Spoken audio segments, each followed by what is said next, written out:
Welcome. Thank you. Thank you for having me. To start the interview, I would like to thank you for gifting your time to MFR Voice. Sure. Thank you.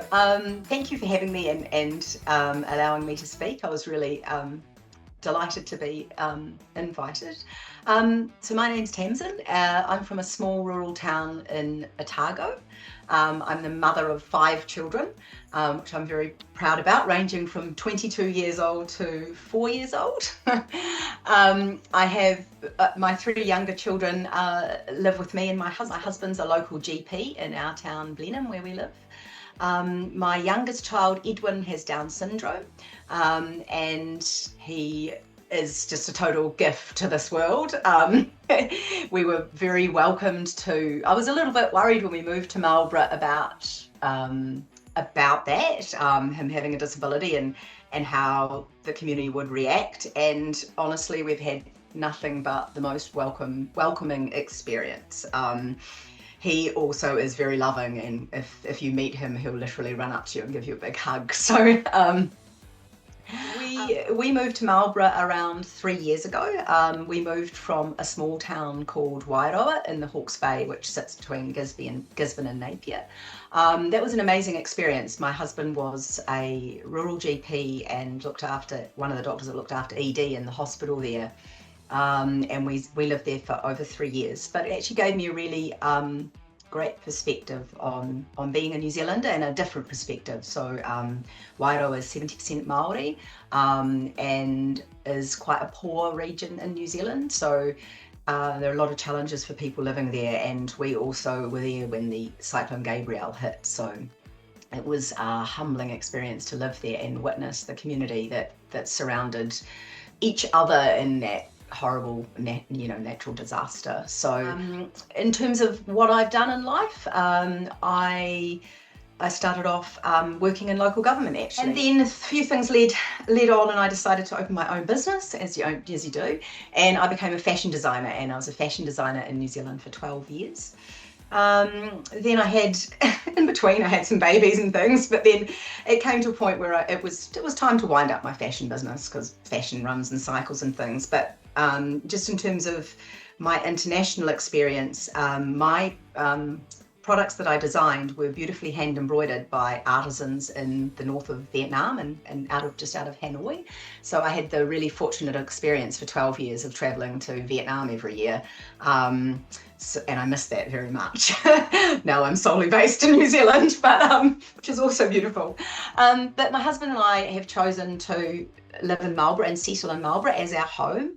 We've bought a house here, and our children go to Whitney Street School, and we've firmly put down our roots here, and we love it. It's an amazing region, an incredible community, a small community, but one that's, I think, is thriving, and let's hope that we can make sure that it continues to. What made you want to get involved in council elections? Well, I thought I have quite a few years of experience, but in different kind of areas, which I thought might be interesting and helpful to bring to the council table. One, I love working collaboratively. When I was an economic development advisor and a business advisor for Dunedin City, I really enjoyed putting together, it was kind of a buzzword at the time, cluster groups. So groups of different businesses who would work together, brainstorm, and potentially come up with collaborative ideas. So that's one way that I love working. I was also a youth advisor a long time ago, straight out of university. And I also worked in community development. So I was actually the arts advisor. So I looked after community arts projects and public art policy for the city. So Tamsin, what made you want to run for council? It's something I've thought about for a long time, and when I lived further south in Dunedin, I was asked to stand there. At that time in my life, I had a really small baby. Havlin was only a few months old, and it just wasn't the right time. We also knew that we weren't going to be settling in Dunedin, so I didn't feel comfortable that I could give my time honestly there if I knew that we would be moving on. So the council elections came up here, and because it's been a seed growing in my mind for some time, I just thought, hang on, maybe it's the right time now. So I thought, but I'm not from Marlborough, I'm not from here, so can I really stand for council if I'm not from here? So I thought, well, first of all, I'll just ask the friends and the people that I've met here if they think it's a good idea. And so I reached out to some friends, a whole group of people, and messaged them, and they all said, yes, no, you have to. They said, we need fresh voices. We need new people. We need diversity. And I love working in the community, and I'm at a place in my life where that is the job. That is all I would do. So yeah, I just feel like I've got lots of skills, in lots of different areas, which I think could be useful around the council table. And I really enjoy working collaboratively with other people. I love like bouncing ideas off other people, and I love connecting people in the community. And I've had lots of experience in doing that. And I would just love to be able to share that knowledge that I have, and hopefully help, along with a team of people, make a difference. Now, it's not easy to stand for council.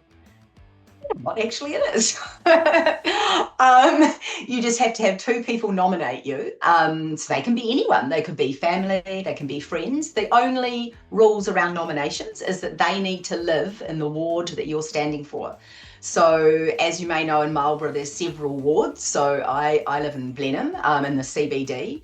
So I wanted to stand for the ward that my family lives in. So I needed two people, and it ended up being two friends, and also they had the business people in their own right, to nominate me, and they both live in the Blenheim ward too. And so when you take the nomination into council, into the office, they check the electoral roll to make sure that the people that nominated you are in the same ward or the same region that you're standing for. Yeah. Thank you, Tamsin. Appreciate your sharing your perspective on that. Do you have any safety concerns in becoming a candidate? So yeah, no, I've never felt unsafe at all. Not once. No, definitely not. No. Yep. The only thing I was slightly concerned about was putting a sign on my own fence of my own house, because then it identified my house where my family lived. And I wasn't concerned from any kind of violent reasons, but I just thought, wouldn't it be very nice if you had your sign defaced outside your house. But you know what? I thought strategically about it. And in fact, someone said to me, they said, well, why don't you just, you've got a really good fence, so it seems a shame not to use it. Why don't you ask some other candidates if they want to share your fence? And then nobody can identify it necessarily as your house, because lots of houses around Blenheim have candidate signs on their fence. So that's what I did. Yeah. So the mayor and another councillor who's already on the council put signs on my fence along with me. So that got around that. But no, that's all. No, I've not completely and utterly fine. I think because also in local government, not many people align themselves with a political party. So I'm just running independently as me, based on my work experience, not based on my political opinions. Obviously, there is a degree of politics in local government, but nothing like central government. So you can be reasonably apolitical to stand for council. And I think that's what we need, because we're there to represent the community. We're there to be a voice for everybody, and there to share you as voters, your concerns. So it's important not to be too political. Well, thank you for that insight, Tamsin. Yeah. If someone wants to get more involved in the council decision making, what would you recommend? I would recommend, which is what someone else recommended to me around the time that I was thinking about getting onto council, is go and talk to one of the councillors. So all of the councillors in your community are friendly and approachable. You can just email them or phone them. Make time to catch up, have a cup of tea or a cup of coffee, and just ask them about the process. It's really simple. People are really friendly, and if they put themselves in position to be on council, then that's what they need to be. They need to be approachable, and they need to be free to listen to you. So I've been really lucky to the mayor has given her time, the deputy mayor, and all of the councillors that are standing again have spent time with me, answering questions and giving me advice. And that's the best thing you can do. And then you get a really clear picture of how much time it might take, how much reading there might be, whether it can fit in with your family. One thing that I learned when I was reading or deciding whether or not it would be right for my family, because obviously I've got young children and I have to support my husband's career because he's also training to be a consultant doctor as well, was how much time and how would I work childcare and things. And actually, there is there's childcare support, there's financial support for counsellors that have children to help them go to meetings, to make sure that they can attend meetings. There's some financial support for hiring a carer. So I'm not sure if many people know that, but that makes it possible for women and men that are sole caregivers or the primary caregiver to be on council. So I highly recommend it. We need diversity on council. We need everyone to be heard as much as possible. So we need people of different ages and different backgrounds and different cultures on our council. It makes for a much more holistic view when making decisions, because we're making decisions on behalf of the whole community, and that is for everybody. Yeah. Thank you, Tamsin. That was really helpful. What tips would you give to the first-time voter? First-time voters, vote. That would be my number one tip, because I've actually been, you can go online and you can see how many people have voted in Blenheim day by day. They're counting the votes every day. You can't see who the votes are for, but you can see how many people have voted. And yesterday when I looked, there were only 1,600 votes, and we have 18,000 people in the Blenheim ward, and only 1,600 had voted. Now there are couple of weeks to go. The voting finishes on the 11th of October, but that's a lot of people who haven't voted. And that's a lot of people that need to have their say. You need to have your say about what happens in the community, what money gets spent on what. Everything from water to waste, to parks, to the art gallery, to the library. They're all things that we need to give us a good quality of life, our health and our well-being, and the infrastructure that supports us to live here. They're all just vital. And so I'd really encourage you to vote. It's really important. Every vote, because not enough people vote, every vote counts. I know that the last term, I know somebody that got in only by 3 votes. So one single vote makes a huge difference, and I would strongly encourage you to please vote. And if you haven't received your voting papers in the mailbox, don't panic. It doesn't matter. You've got heaps of time. What you just need to do is you do need to go in person into the council offices, which are just off Seymour Square, and you have to do what's called a special vote. Now, it's not difficult. I've been promised it only takes about 2 minutes to do, but you have to physically go into the council and do it yourself.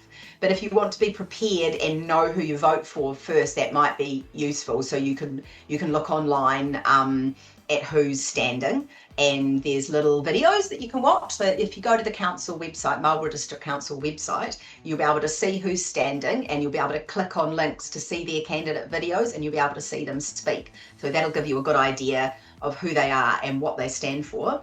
And then if you work out who you want to vote for, so that you can vote for up to 7 people, it's called single transferable voting system. So you need to put number 1 for the person you want the most, and then you rank them 1 to 7. And you don't have to vote for everybody, and you don't have to vote for 7 people. Just vote for who you want to stand and represent you on council. That is the kind of answer that helps make this election process, voting process, feel more approachable. So thank you for that. Before we wrap up for the day, any last words of encouragement you would like to leave with our community? I just think I can't imagine how strong you must be for moving to New Zealand. And thank you for coming to New Zealand. We need as much diversity here as possible. I speak from the bottom of my heart that I would really encourage you to be part of the community that is now your home.